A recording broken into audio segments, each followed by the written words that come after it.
ప్రియమైనటువంటి సహోదరి సహోదరులారా, ప్రభువైన యేసుక్రీస్తు నామంలో మీకు అందరికి వందనాలు తెలియజేస్తూ ఉన్నాను. దేవుని నామానికి మహిమ కలుగును గాక. ఈ ఉదయకాల సమయంలో దీర్ఘాయుష్ ఎలా వస్తుంది, ఒక 5 విషయాలు చెప్తాను.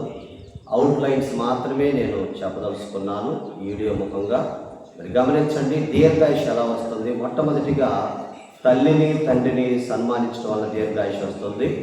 రెండవదిగా ఆజ్ఞలు కట్టడాలు గైకొనడం ద్వారా దీర్ఘాయుష్ వస్తుంది.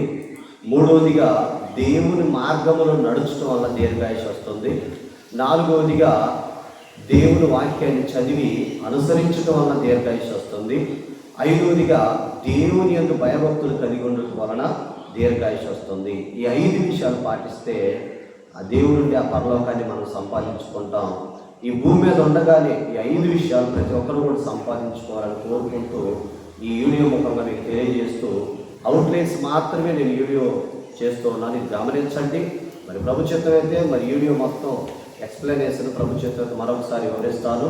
దీర్ఘాయుష్ ఎలా వస్తుందని 5 విషయాలు మన హృదయాల్లో దేవుడు 30 60 100 ఫలింపు చేయను గాక. ఆమేన్.